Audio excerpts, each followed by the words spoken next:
Meanwhile, the queen reasoned that while Riella could be considered a lady, she was still a commoner. Han recalled that the right of inheritance was not granted to children born of marriages to commoners, which benefited the woman. The queen openly admitted that she had been considering exactly this. Though she couldn't force Han to marry Riella, the king himself unexpectedly intervened in the conversation. Quietly appearing near his beloved queen, he greeted Han before demanding a kiss on the cheek from his wife. The queen didn't refuse and pulled him close, clearly head over heels in love with him.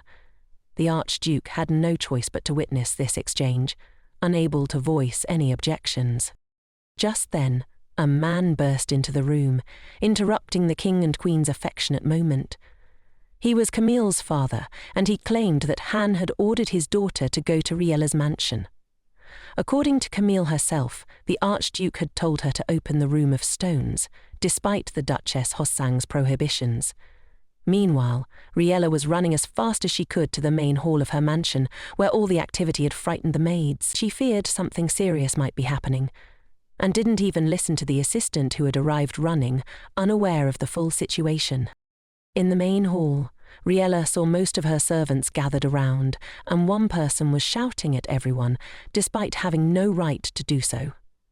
Riella immediately recognized the voice. It was Camille's.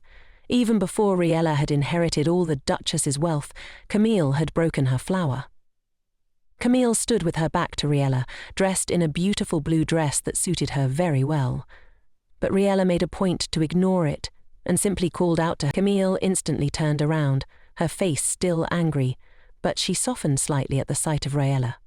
However, she continued to demand in an insolent tone that she be taken to the Room of Stones.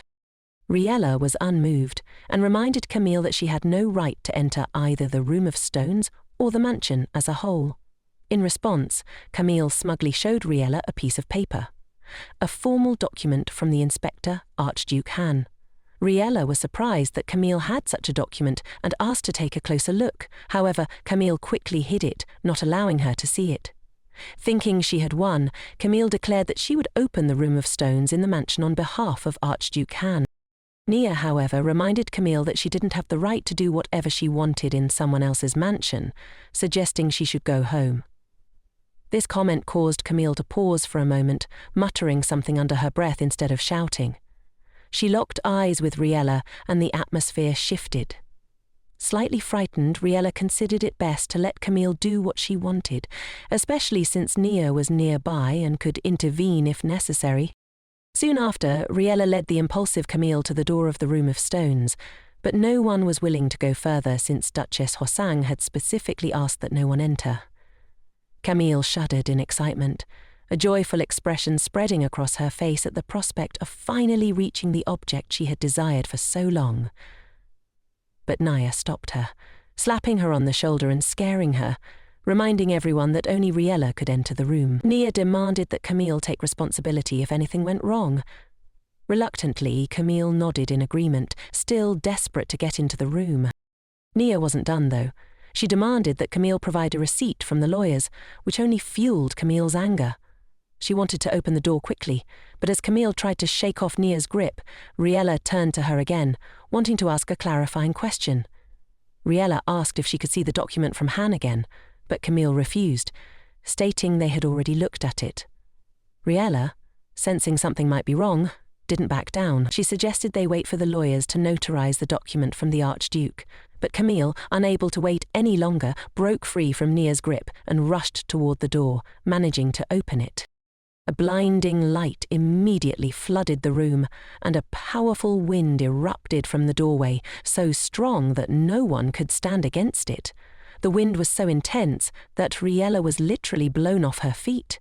Despite her best efforts to hold her ground, the gusts were too much to resist. With all her strength, Riella clung to the threshold, knowing that if she let go, she would be swept away. Meanwhile, objects flew around them, blown away by the force of the wind. Riella tried to understand what was happening inside the room. As she peered into the dazzling, shining light that accompanied the powerful wind, she noticed something within it that reminded her of the moonstones the Duchess had shown her. However, she had never heard of the stones working on their own like this. Meanwhile, Nia stubbornly tried to close the door and screamed at Riella to move away. But instead of obeying, Riella grew concerned about Camille and asked where she was. It turned out that Camille had almost reached the door despite the powerful gusts of wind coming directly from the center of the room of stones. With great hope on her face, Camille was reaching for something inside, but so far she hadn't been able to touch it, though she didn't stop trying. Seeing this, Nia promised to try and help, although it wasn't certain she would have the strength to pull the girl out and close the door. Riella advised Nia to start with the door, when suddenly a book flew from her hand, which she had been holding onto at the ledge. The girl's grip loosened for a moment, and for several seconds she was swept through the air. The wind held her completely off the ground, pulling her further from the door. As Riella realized how quickly she was being carried away, she understood that landing would hurt. To her surprise, however, the fall wasn't as painful as she had expected, for she landed on something soft. She then heard a man's voice asking if she was hurt. When Riella opened her eyes, she saw that she was lying on a man. She raised her head and realized it was none other than Archduke Haun himself who had saved her. Riella was surprised but didn't have time to dwell on it, quickly remembering Camille in the room of stones. She asked Haun to save her. The Archduke agreed, helped her to her feet, and told her to hold on tightly to him until he calmed the wind. Riella noticed the wind became much calmer as Haun stood in front of her, which was very reassuring. She obediently closed her eyes as he had asked. With her eyes closed, Riella could still sense the powerful wind, the roaring sound, and the light emanating from the stones in the Duchess's room. She realized that in this situation, she had no choice but to trust Haun and not doubt him. Holding on to him, she felt her hands shaking from fear, so she clung tighter to him for comfort. Haun, while protecting her, couldn't help but notice how small she was. Yet he never lost focus on his spell. Meanwhile, Camille was still struggling with Nia, trying to prevent her from closing the door, as she hadn't yet gotten what she was after. Unexpectedly, Haun walked past the two girls and told them not to interfere. In a few quick moments, the door to the room of moonstones was closed, and everyone, except Camille, felt relief. Camille, however, fell into despair at the closed door. Nia, shaking herself off, couldn't help but marvel at the Archduke's strength to withstand such a fierce wind so easily, even if it was aided by the stones. Haun then approached the defeated Camille, who had no strength left to move. He knelt before her and noticed that Riella still had her eyes closed, pressing slightly against him. The Archduke told Riella she could open her eyes. Haun then glanced at the document Camille had brought and immediately understood the situation. Trying to keep his voice steady, he explained that forging a signature was a serious crime, and Camille had lied about having Haun's approval. Camille had no defense, since she indeed had forged the signature, so she remained silent, sitting on the floor. After a moment of waiting for a response, Haun stood up, telling Camille that the situation would be investigated and she would be held accountable. A heavy aura of tension hung around Camille, who kept her head bowed low, and no servant approached her to offer help. Only Riella noticed that Camille was quietly murmuring, "Mother," under her breath, though no one else heard it. Later, Haun called a meeting of 3 people, himself, Riella, and Camille's father, as he wanted to deal with the situation. Camille's father agreed with the Archduke, admitting both his and his daughter's guilt without question. Haun escalated the matter further, recalling that Camille, the minister's daughter, had forged the signature of a royal family member, a serious crime. He added that the new mistress of the mansion could have been harmed by Camille's actions, which Riella was surprised to learn Haun cared about. Riella quickly explained to herself that Haun must be concerned about his reputation, which made more sense to her than his concern for her well-being. However, she couldn't help but glance at him, curious to see his true emotions. When she looked, she saw more of a noble knight than a stone-hungry stonemancer. Pam suddenly asked aloud why Camille was so obsessed with the stones, especially considering rumors that this wasn't the first time she had tried to open the room of stones. Riella thought for a moment, remembering Camille's words and actions, and speculated that it might have something to do with Camille's mother. This assumption shocked Camille's father, who was momentarily speechless. When he recovered, he became grim, barely holding back tears, but he stayed silent. Han noticed the minister's reaction and demanded that he immediately reveal all the information. After calming his trembling hands, the minister explained that Camille didn't care about the stones locked in the room. What she wanted was one stone, one that contained memories. The moonstones recorded everything around them, and in the Duchess's room was an image crystal that held the memory of his wife, a former stonemancer. The minister apologized, his voice trembling as he recalled the past. He explained that when Camille was just 2 years old, her mother passed away due to a weak body and overexertion. The minister couldn't believe she was gone, so he collected all the crystals that contained her image. However, the images on the crystals didn't last forever. Eventually, each stone only had one reproduction of his wife's likeness. He was upset. But young Camille, who had no memory of her mother, was even more upset. One day, the minister learnt that on every anniversary, he would watch the image of his wife on the crystals. Then, one day, all the crystals disappeared. The maid told the minister that Camille had entered the room, and the man rushed there, hoping it wasn't too late. When he opened the door, he saw the image of his wife, alive, incredibly happy. The minister couldn't tear his eyes away from her smiling face, forgetting why he had entered the room in the first place. The image was so real, even reproducing her voice and scent. But then, everything stopped and the image of his wife vanished.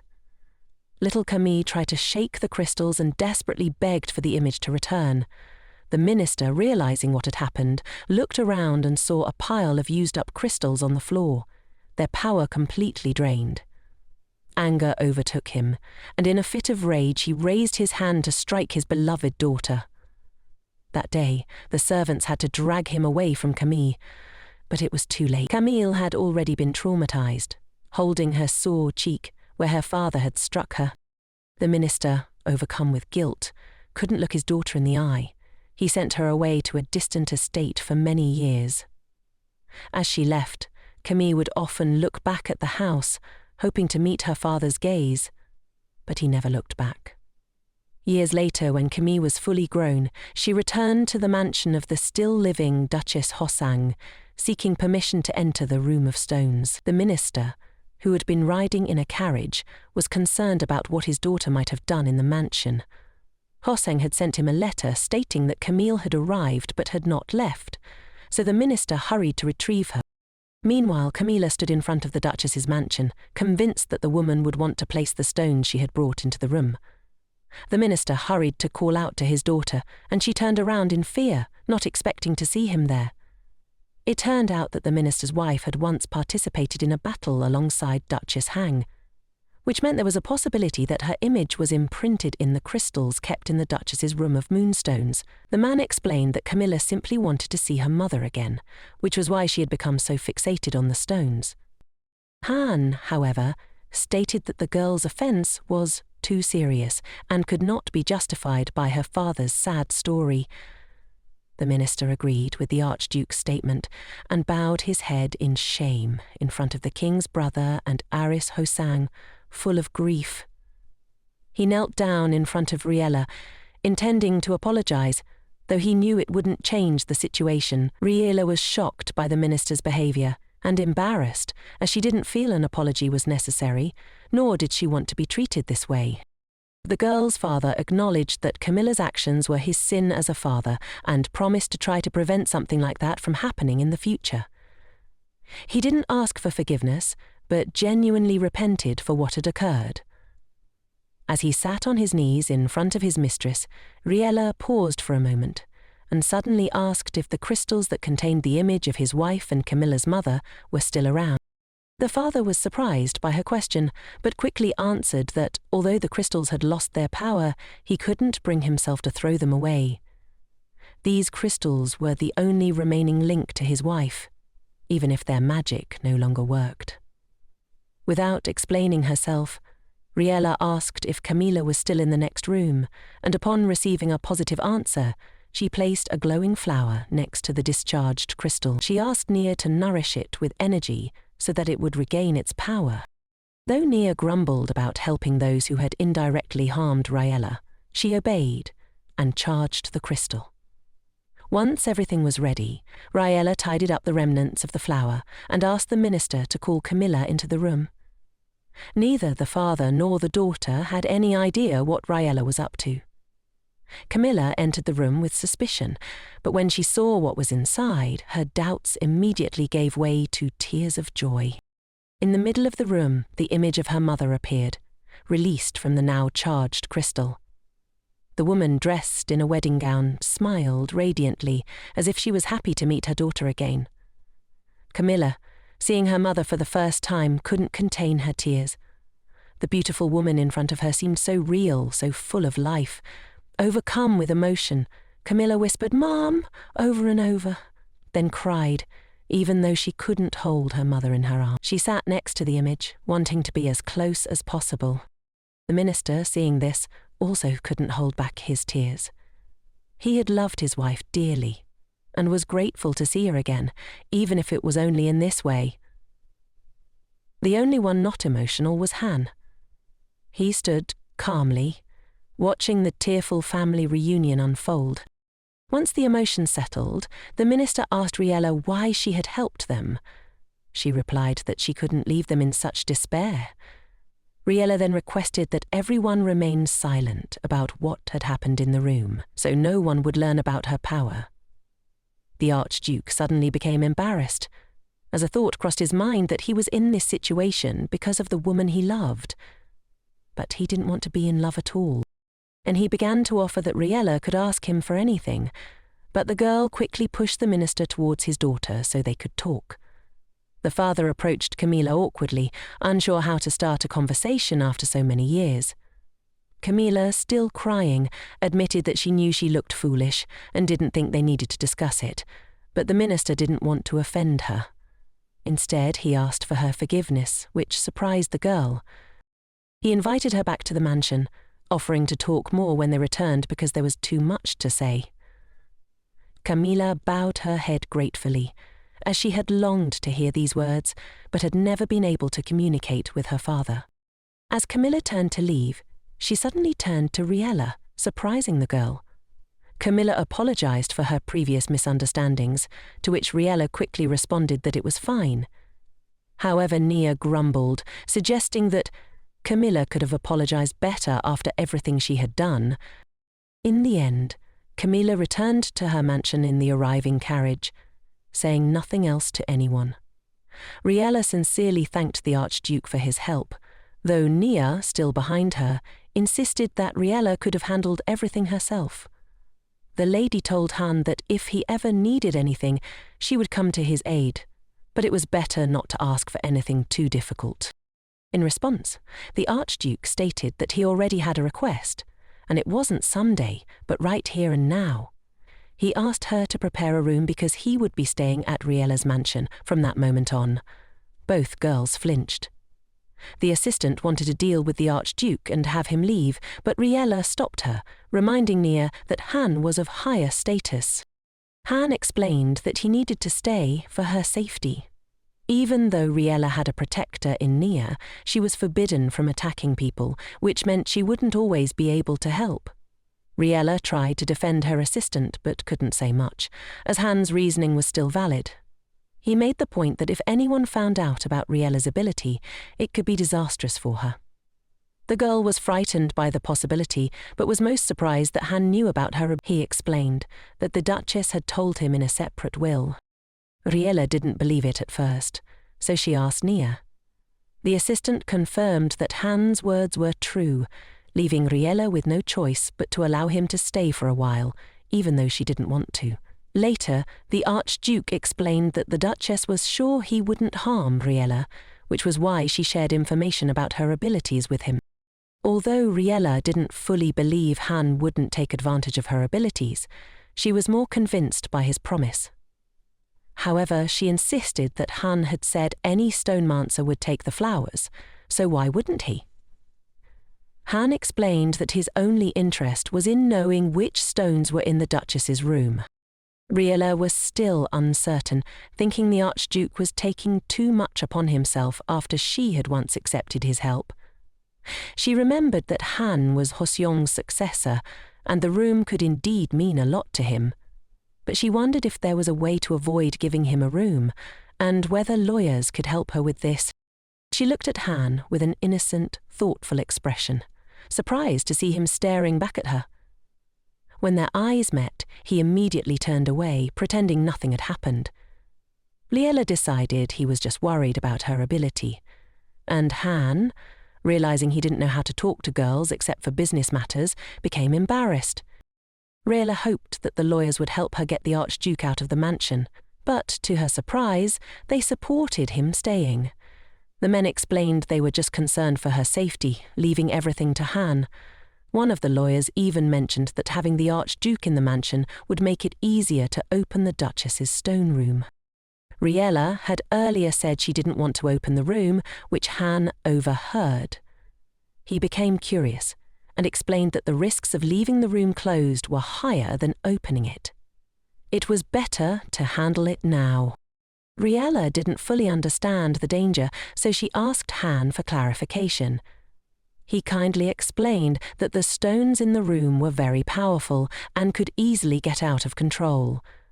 Over time, even the room itself could weaken, which worried Riella about the Moonstone Room's safety.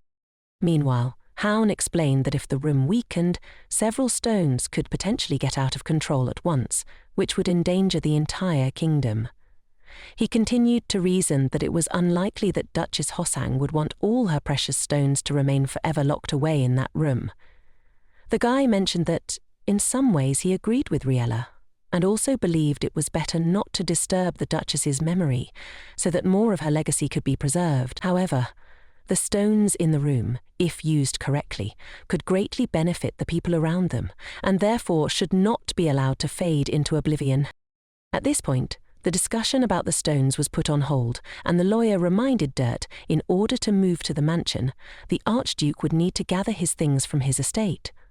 Hound was surprised that he had to pick up something, so the man clarified that the Archduke would have to work with documents at Riella's mansion. The Archduke was not entirely satisfied with the current situation, but he had nowhere else to go. He genuinely wanted to stay in Riella's mansion. Riella, just as much as Hound, was uncomfortable with the arrangement. The lawyers made it seem as though they should live together, not just help each other. Han had received everything in this manner and was now confused, as he had initially intended to simply defend the new mistress in the Room of Stones. A little later, the Archduke's personal assistant brought all the necessary items, and they stood on the street discussing where to put everything. Riella watched from the window of her room, surprised. Until recently, she hadn't believed the Archduke would really move into her mansion. She confided in her assistant that she was worried about his move, as she had no idea how to communicate with him. Nia immediately began to console the mistress, while also helping her prepare, advising her on how to ignore Hound. As Riella walked around the mansion, she saw Hound, along with the lawyers, sorting out business matters and handling everything with ease. She stopped outside the door, surprised by how easily the Archduke could fit into the life of the mansion. Riella realized that her first impression of him was wrong. He was very different from the persona he tried to project. While she stood near the door, a man's voice suddenly called out her name, indicating that he knew her. She turned around to see the Archduke's assistant, who introduced himself as Pooh. He explained that he would be staying at the mansion while Hound was there. Riella felt overwhelmed by the unfamiliar man's energy as he continued talking about letters arriving for the Archduke. He quickly excused himself, leaving the girl in shock at his talkativeness. Before leaving, Pooh handed Riella a letter. She thought about how different he was from Hound, then opened the envelope. What she read inside the letter frightened her so much that all other thoughts vanished, replaced only by concern over the contents. Riella immediately ran to find her assistant, knowing only Nia could help her address the new problem described in the letter. Later, the Archduke finished his work for the day, bid the lawyers goodbye, and dismissed them until the next morning. He glanced around and, visibly displeased, asked why Riella had not come to the meeting as promised, especially since lunch had already passed. Pooh, standing nearby, recalled that the maid had reported that Riella, along with Nia, had urgently left the mansion, which was why she hadn't made it to the meeting. Hound immediately grew angry, declaring that such behaviour was far too dangerous and that he should have been informed so he could accompany the girls. However, looking at the angry Archduke, the lawyers thought that he, in fact, was the most dangerous person in the kingdom. Meanwhile, in great haste, the coachman drove the horses as Nia and Riella were riding in his carriage. They were in a rush, but thanks to the coachman, the girls made it on time. Still, Riella continued to worry, reproaching herself for almost forgetting about such an important matter. Nia, who had also read the letter given to Pooh, wasn't as frightened and tried to console her mistress, suggesting that the letter could have been much worse. However, Riella remained anxious as the letter informed her that her flower shop had been closed for a long time, and if it continued, she would be disqualified from the flower competition. Nia, in a lighter mood, reminded Riella that it had been a while since they visited the village, and Riella could finally see her friends, the villagers she knew so well, and who knew her just as much. Riella became serious and asked her assistant to carry out their agreed-upon plan. Nia was thrilled to take on the task and promised to perform it to the best of her ability. As they drove through the village, all the residents turned to look at them with interest, as they had never seen such a carriage in these parts. After circling the area to find the best place to stop, the coachman took the girls to a flower shop. As Nia and Riella got out of the carriage, local boys nearby immediately recognized Riella and began spreading the news that she had arrived in the village. Rumours spread quickly, and before Riella could even enter her store, she was surrounded by a crowd of acquaintances, all asking different questions. Most of the chatter focused on the fact that Riella had received a rich inheritance, which meant she was living very well, but continued to lead her usual life. Riella, to some extent, was prepared for such rumours, but it still bothered her that the villagers would inflate any information and discuss it for a long time. Initially, she had been careless, tending to the mansion's greenhouse, when she suddenly discovered that the morning newspaper was nowhere to be found. Riella had been eager to read the news about the village and the surrounding area, so she searched the mansion for her assistant to inquire about the missing paper. When she finally found Nia, she learned that Nia had deliberately withheld the newspaper to keep her from becoming upset, but Riella insisted on reading it. To her surprise, she found a host of rumours about herself in the newspaper, most of which were completely untrue. Astonished, she turned to Nia and asked if everyone in the village seriously thought such things. Nia didn't have an answer that would reassure her mistress. Riella thought that if she had even the smallest part in spreading these rumours, she wouldn't be as upset as she was now. After a moment's thought, Nia came up with a brilliant idea. They could invite a restaurant to the mansion, so Riella could release her frustration by enjoying some delicious food. At first, Riella thought Nia was joking, but later she was surprised to find tables set with gourmet food that hadn't been prepared in the mansion. Nia explained that she had personally invited the chef from the restaurant to prepare the most delicious dishes.